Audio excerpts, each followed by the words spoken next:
Ladies and gentlemen, we're going to begin the last closing plenary session in just a few minutes. We would like to ask all of the participants to be seated. Thank you.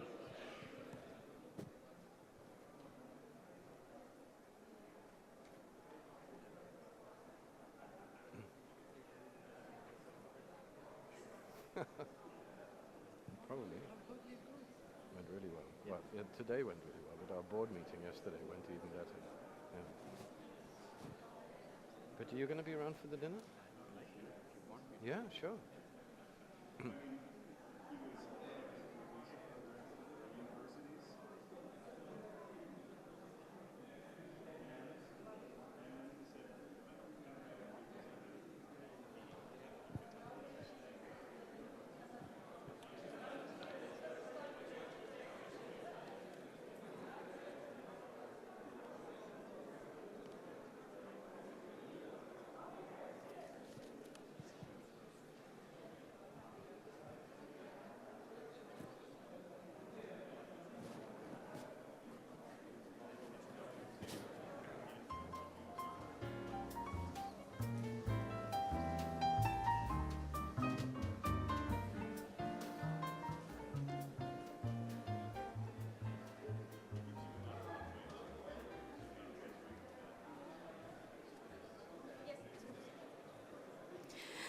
So, ladies and gentlemen, welcome back. This is the last part of our program, the closing plenary session.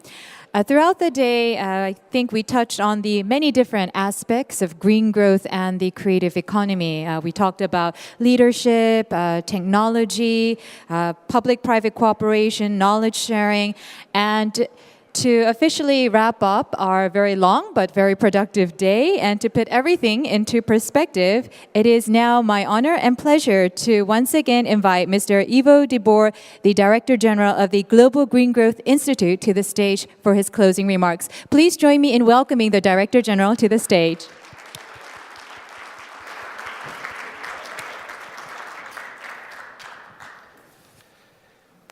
Well, thank you very much. I don't think I'm going to be able to summarize everything that happened today, because if I try, we're going to be here until 9 o'clock in the evening, and I know that that's not the plan.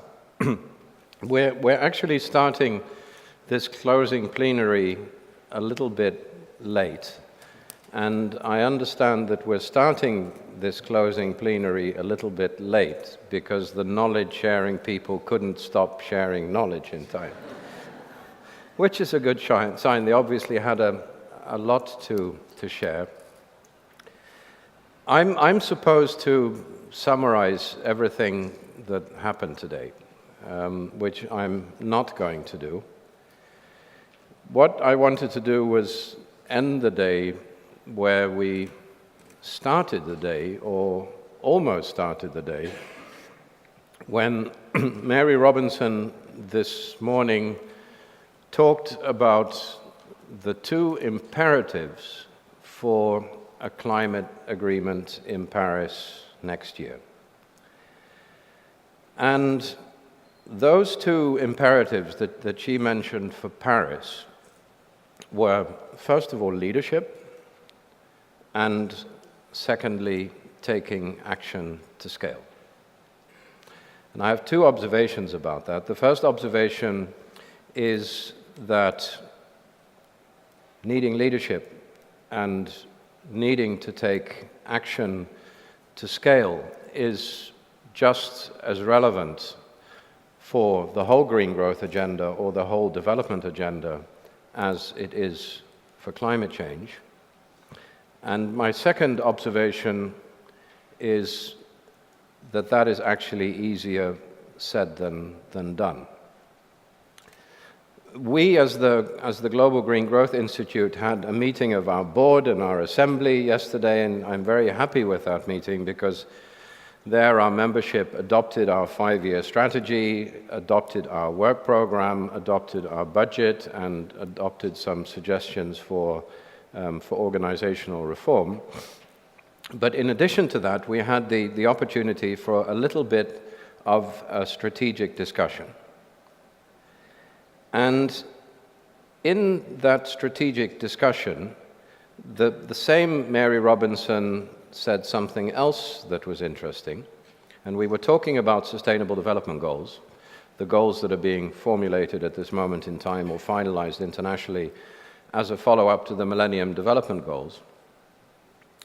And the interesting remark that Mary made was that many developing countries actually see Sustainable Development Goals as an expensive burden on growth. So that many developing countries see the obligation to achieve Sustainable Development Goals as a drag on their economy.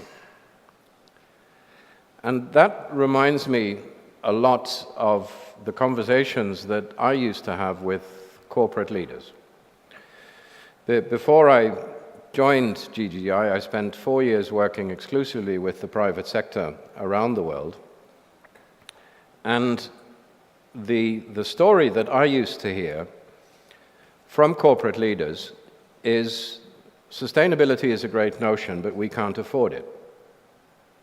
So that's actually pretty much the same thing that many developing countries are saying if Mary Robinson is right. And that led me in my previous life working with the private sector, to think about how can I then, if that's the story, if that's the rationale in the minds of some people, how can I then make the case more convincingly? And that actually led me to the conclusion that I needed to stop talking about sustainable development and that I needed to find a different narrative.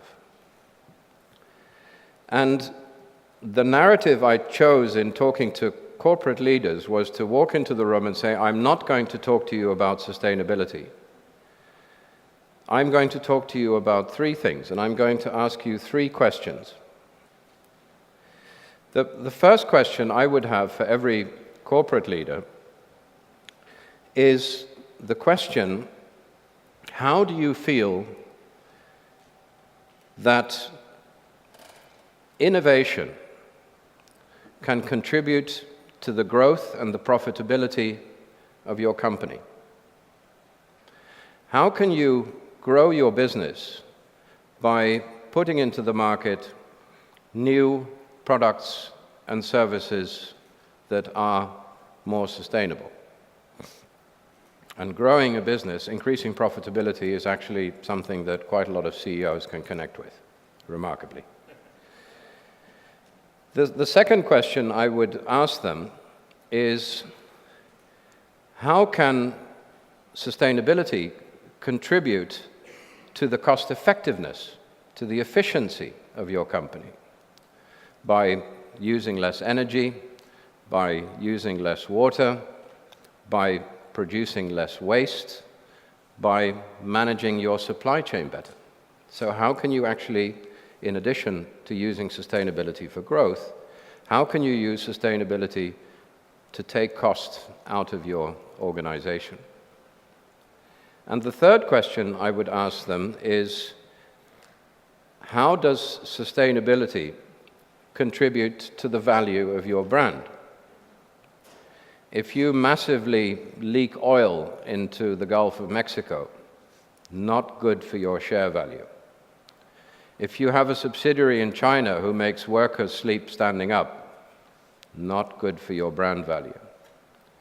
If you leave mining sites behind polluted, not good for your brand value, and you won't get the license to operate the next time around. And my experience was that if you put sustainability or green growth or creative economy in the perspective of growth through innovation, increasing efficiency, and safeguarding the value of your brand, that was something that the average CEO can associate with much more easily. The question I have for myself now, and the question that I have for you, is the question, aren't those three perspectives just as relevant for any government today? Shouldn't any government today not be looking for growth through innovation, cost effectiveness in the economy, and being a place, being a country where people want to live, where corporations want to be based? That, I think, is very much the rationale that I am beginning to see emerge. And if I go back to Mary's point of the morning around leadership and taking action to scale, I do see, both within the corporate community and to some extent in the government community, a number of examples of corporations and countries that are beginning to use growth through innovation, cost effectiveness, and enhancing brand value as the rationale for change. This day has been all about the relationship between green growth and creative economy. I must admit I sometimes struggle to distinguish between green growth and creative economy. And perhaps that's because there is not such a great difference between green growth and creative economy. In both instances, it is about discovering a development rationale that is future fit, that is not a copy of the past, a rationale that can take you forward as a corporation or as a country or as a city. I promised that I wasn't going to summarize all of the recommendations that came out of the many sessions that were held today. We will, of course, be publishing all of those recommendations. What I want to end by thanking you for is that whether it's on green economy, or whether it's on creative economy, whether it's on growth through innovation, cost effectiveness, or value of a country or a corporate brand, you have come up with many examples, many recommendations, many points today that we can very much use in the context of the work of GGGI moving forward to ensure that we effectively as an organization work together with you as countries, as cities, as corporations to discover that rationale that can make us future fit in a green growth context or in a creative economy context. So I want to end by thanking you very much for that contribution today, for what for me personally and for all of my colleagues in GGGI has been a very inspiring and very educational day. So thank you for that contribution. I will stop here, hand over to the Master of Ceremonies, who is going to tell you that we will all meet again at dinner in just 45 minutes' time. But before she does that, thank you very much, all of you, for your contribution today. Ladies and gentlemen, please give Mr. Ivo de Boer, the Director General of the Global Green Growth Institute, and also his staff for putting together today's wonderful conference. As the Director General mentioned, yes, we are now going to prepare for dinner. So I know that throughout today, you did not have too much time to catch up with your friends or make new friends, as one panelist mentioned. So we're now going to have a cocktail reception until 6:30. The cocktail reception will be held out in the foyer. And we're going to, as you can see on the tables, we only have salt and pepper. So we have to get the knives and the dishes set on the table. So please make sure you don't leave anything on the table. You can leave your belongings on the chairs. And so we're going to have a cocktail reception. And also on the table, you will see the quality survey. So for those participants who have not filled out the quality survey, it would be much appreciated if you could fill it out. And our staff is waiting in the back with a box where you can submit your surveys.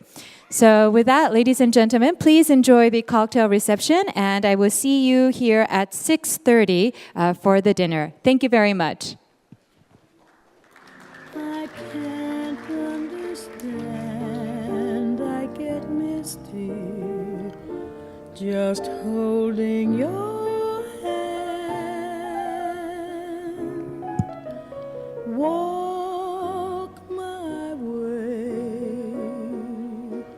and 1,000 violins begin to play.